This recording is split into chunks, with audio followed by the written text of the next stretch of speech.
ಎಲ್ಲ ವೀಕ್ಷಕರಿಗೂ ಆತ್ಮೀಯವಾದ ಸ್ವಾಗತ.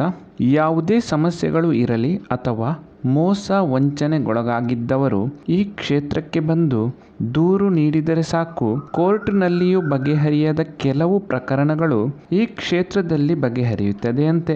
ಜನರೂ ಅಷ್ಟೇ ಈ ಕ್ಷೇತ್ರದ ಹೆಸರು ಹೇಳುವುದಕ್ಕೂ ಹೆದರುತ್ತಾರೆ. ಅನಾದಿ ಕಾಲದಿಂದಲೂ ನ್ಯಾಯ ತೀರ್ಮಾನಕ್ಕೆ ಹೆಸರಾಗಿರುವಂತಹ ಈ ಕ್ಷೇತ್ರ ಇರುವುದಾದರೂ ಎಲ್ಲಿ, ಕ್ಷೇತ್ರದಲ್ಲಿ ನೆಲೆಸಿರುವ ಶಕ್ತಿಗಳು ಯಾವುವು ಎಲ್ಲವನ್ನೂ ತಿಳಿಸಿಕೊಡುತ್ತೇನೆ. ದಯವಿಟ್ಟು ಈ ವಿಡಿಯೋವನ್ನು ಕೊನೆ ತನಕ ನೋಡಿ ಹಾಗೂ ನಿಮ್ಮ ಅನಿಸಿಕೆಗಳನ್ನು ಕಾಮೆಂಟ್ಸ್ ಮೂಲಕ ನಮಗೆ ತಿಳಿಸಿ.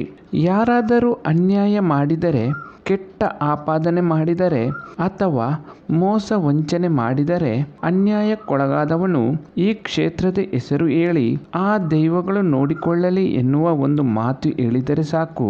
ನಿಜವಾಗಿಯೂ ತಪ್ಪು ಮಾಡಿದ್ದರೆ, ದೂರು ಕೊಟ್ಟವರು ಪ್ರಾಮಾಣಿಕರಾಗಿದ್ದರೆ, ವಿರೋಧಿಯ ಬೆನ್ನತ್ತಿ ಹೋಗುವ ಆ ದೈವಗಳು ವಿರೋಧಿಯನ್ನು ಈ ಕ್ಷೇತ್ರಕ್ಕೆ ಬರುವಂತೆ ಮಾಡಿ ಅನ್ಯಾಯವಾದವನಿಗೆ ನ್ಯಾಯ ಒದಗಿಸಿಕೊಡುತ್ತಾರಂತೆ.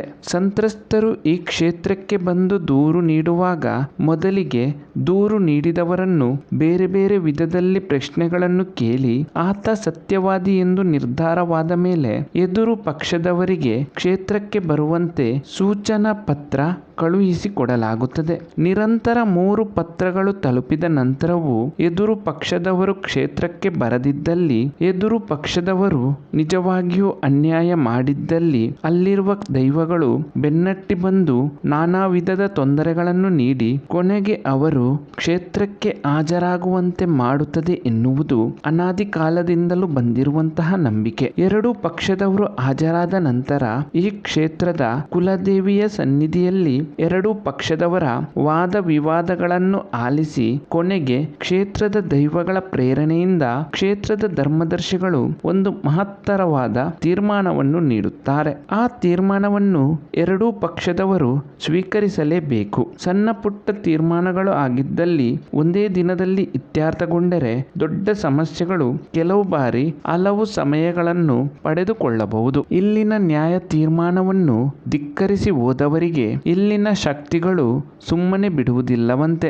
ಓಣಂ, ಬಿಸು ಹಾಗೂ ಆದಿತ್ಯವಾರ ಹೊರತುಪಡಿಸಿ ವಾರದಲ್ಲಿ 6 ದಿನ ಈ ಕ್ಷೇತ್ರದಲ್ಲಿ ನ್ಯಾಯ ತೀರ್ಮಾನ ನಡೆಯುತ್ತದೆ. ಅಷ್ಟಕ್ಕೂ ಈ ಕ್ಷೇತ್ರದಲ್ಲಿ ನೆಲೆಸಿರುವ ಶಕ್ತಿಗಳು ಯಾವುವು ಎನ್ನುವ ಪ್ರಶ್ನೆಗೆ ಉತ್ತರ ಇರುವರ್ ಭೂತಂಗಳಾದ ಕಿನ್ನಿಮಾನಿ, ಪೂಮಾನಿ ಹಾಗೂ 4 ದೈವಗಳಾದ ಚಾಮುಂಡಿ, ರಕ್ತೇಶ್ವರಿ, ಪಂಜುರ್ಲಿ ಹಾಗೂ ವಿಷ್ಣುಮೂರ್ತಿ ಹಾಗೂ ಇಲ್ಲಿರುವ ದೇವತೆ ಕುಲದೇವಿ ಭುವನೇಶ್ವರಿ. ಹಾಗಾದರೆ ಈ ಕ್ಷೇತ್ರ ಇರುವುದಾದರೂ ಎಲ್ಲಿ ಎನ್ನುವ ಪ್ರಶ್ನೆಗೆ ಉತ್ತರ ಸುಮಾರು 1000 ವರ್ಷಗಳಷ್ಟು ಇತಿಹಾಸವಿರುವ ಈ ಕ್ಷೇತ್ರ ಪಯಸ್ವಿನಿ ನದಿಯ ಮಡಿಲಲ್ಲಿರುವ ಕಾನತ್ತೂರು ಕ್ಷೇತ್ರ.